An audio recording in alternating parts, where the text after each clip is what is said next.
بسم الله الرحمن الرحيم. الحمد لله الذي خلق كل شيء بقدر ويبسط الرزق لمن يشاء ويقدر. قال في كتابه الكريم: والله فضل بعضكم على بعض في الرزق فما الذين فضلوا براد رزقهم على ما ملكت أيمانهم فهم فيه سواء أفبنعمة الله يجحدون.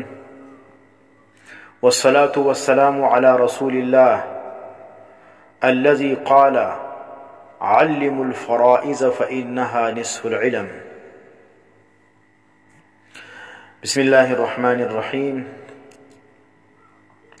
الحمد لله الذي خلق كل شيء بقدر ويبسط الرزق لمن يشاء ويقدر. قال الله تبارك وتعالى في كتابه الكريم: والله فضل بعضكم على بعض في الرزق فما الذين فضلوا براد رزقهم على ما ملكت أيمانهم فهم فيه سواء أفبنعمة الله يجحدون. والصلاة والسلام على رسول الله الذي قال: علموا الفرائض فإنها نصف العلم. اما بعد.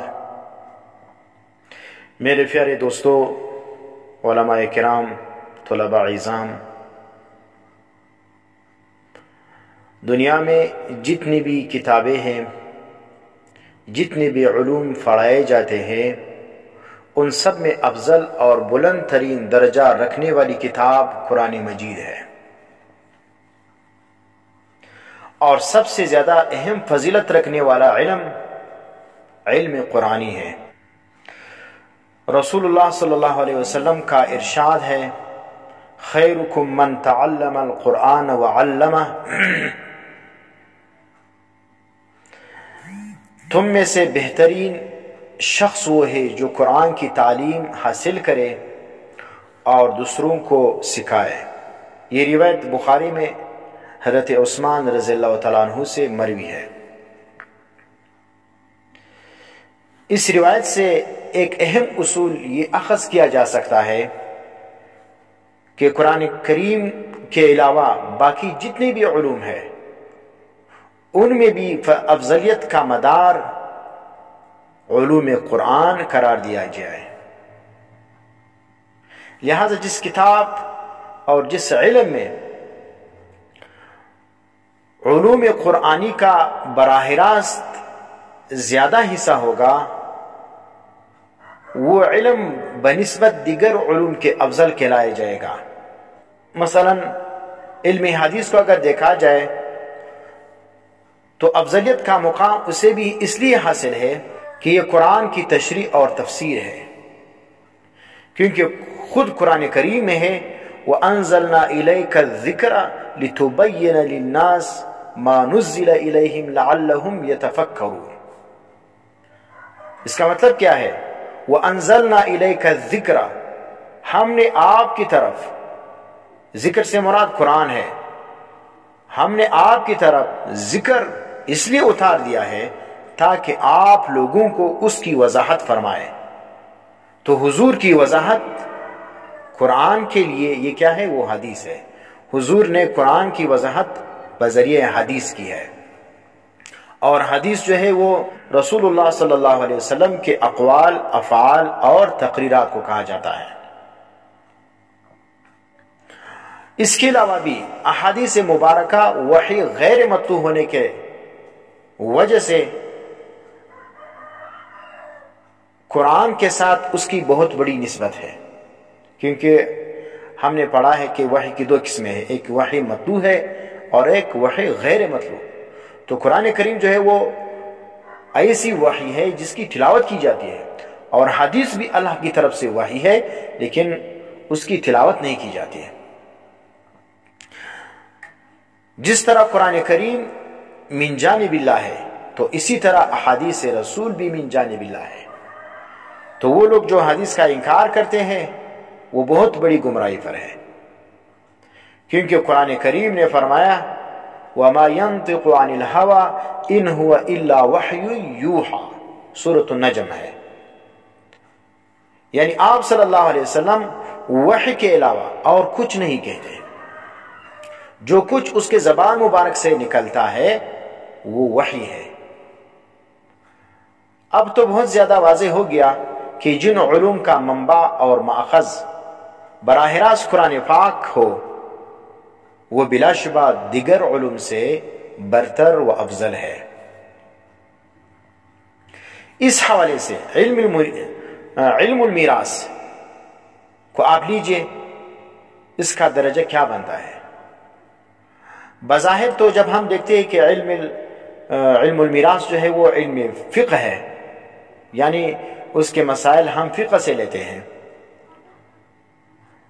لیکن فقہ کے اندر علم میراث کی وہ حیثیت ہے جس کا تقریباً سارا حصہ جو ہے وہ قرآن کریم سے لیا ہے۔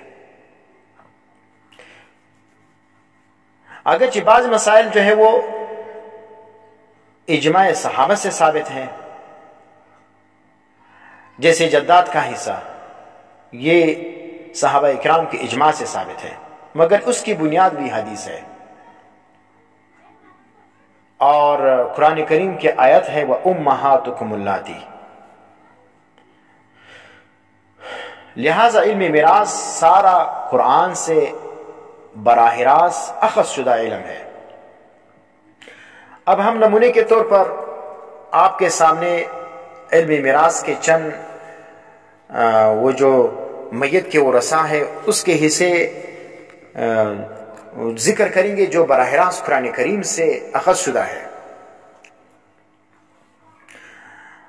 جس شخص نے بھی قرآن کریم میں سورۃ النساء پڑھ لیا ہو تو اس کو معلوم ہوتا ہے کہ آیت المیراث میں یہ جو ذوی الفروض ہے اور ان کے حصے ہے وہ کتنی وضاحت کے ساتھ اس کو ذکر کیا ہے۔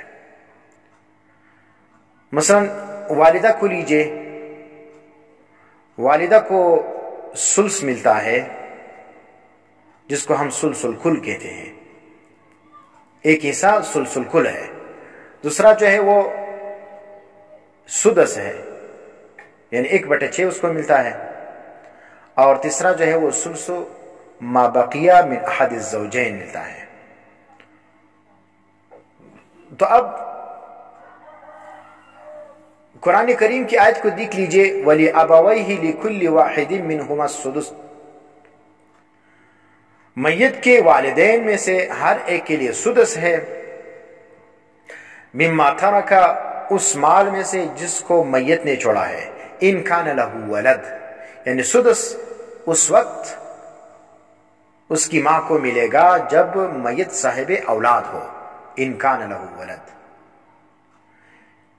اور اگر میت کا کوئی اولاد نہ ہو مگر اس کے بھائی جو ہے وہ ابھی زندہ ہے تو پھر فرمایا فَإِن كَانَ لَهُ إِخْوَةٌ فَلِأُمِّهِ السُّدُسُ، یعنی صاحب اولاد تو نہیں ہے میت لیکن اس کے بھائی جو ہے وہ زندہ ہے، تو پھر بھی میت کی ماں کو کیا ملتا ہے؟ سدس ملتا ہے۔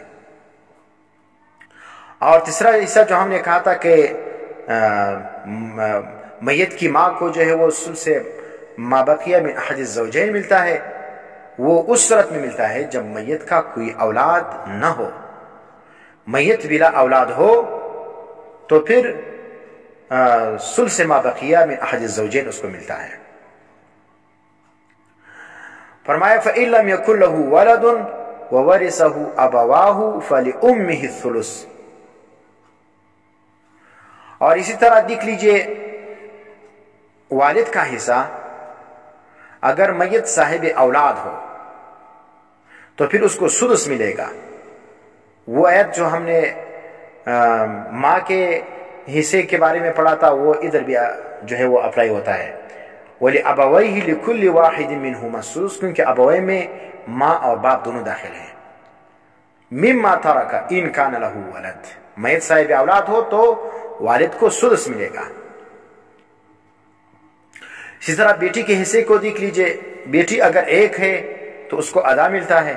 قرآن میں فرمایا وَإِنْ كَانَتْ وَاحِدَةً فَلَهَا النِّصْفُ، اور 2/3 اس وقت ملتے ہیں جب میت کی بیٹیاں ایک سے زیادہ ہو، 2 یا 2 سے بھی زیادہ ہو، تو پھر اس کو کیا ملیں گے؟ 2/3 مل جائے گا۔ 2/3 کو ہم کیا کہتے ہیں؟ 2/3، یعنی میت کے مال کو 3 حصوں میں تقسیم کر کے اس میں 2 حصے جو ہے وہ میت کے بیٹیوں کو ملے گا، کیونکہ فرمایا فَإِن كُنَّ نِسَاءً فَوْقَ اثْنَتَيْنِ، اگر میت کے جو بیٹیاں ہیں وہ 2 سے زیادہ ہوں، فَلَهُنَّ ثُلُثَا مَا تَرَكَ، تو ان کے لیے 2 ثلث ہے جو میت نے چھوڑا ہے، اور بیٹوں اور بیٹیوں کا حصہ، یعنی اگر بیٹیوں کے ساتھ میت کے بیٹے بھی آ گئے تو پھر کیا ہوگا؟ لِلذَّكَرِ مِثْلُ حَظِّ الْأُنثَيَيْنِ يُوصِيكُمُ اللَّهُ فِي أَوْلَادِكُمْ لِلذَّكَرِ مِثْلُ حَظِّ الْأُنثَيَيْنِ، اور اسی طرح زوج کا حصہ بھی دیکھ لیجئے، زوج کو نصف ملتا ہے، 1/2 ملتا ہے اگر میت کا اولاد نہ ہو۔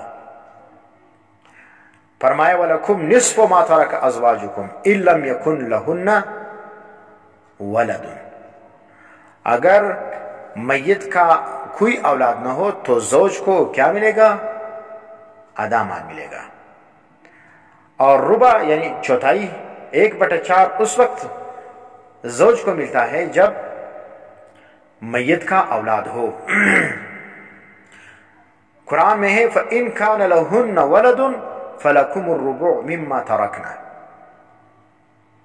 تو 1/4 اس وقت ملے گا جب میت کا اولاد ہو، یعنی بیوی کا اولاد ہو تو شوہر کو پھر کیا ملے گا؟ ربع ملے گا۔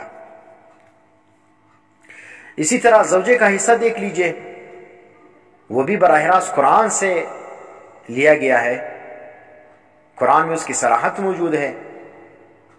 زوجے کو 2 حصے ملتے ہیں، 1/4 یعنی ربع اور 1/8 یعنی ثمن۔ اگر بچے نہ ہو میت کا تو پھر اس کو کیا ملے گا؟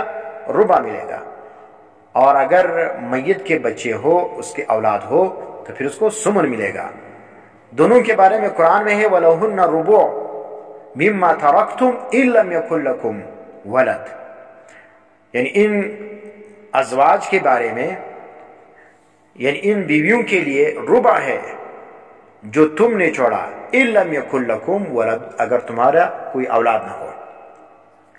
فَإِن كَانَ لَكُمْ وَلَدٌ، اگر تمہارے اولاد تھے، فَلَهُنَّ الثُّمُنُ مِمَّا تَرَكْتُمْ، تو پھر ان کے لیے 8واں حصہ ہے جس کو تم نے چھوڑا ہے۔ اس کا مقصد کیا تھا جو ہم نے ذکر کیا کہ علم میراث قرآن پاک سے بغیر اجتہاد مجتہد کے براہ راست مستنبط ہے، بلکہ واحد میراث ہی ایسا علم ہے جس میں قیاس اور اجتہاد مجتہد کو کوئی دخل نہیں ہے۔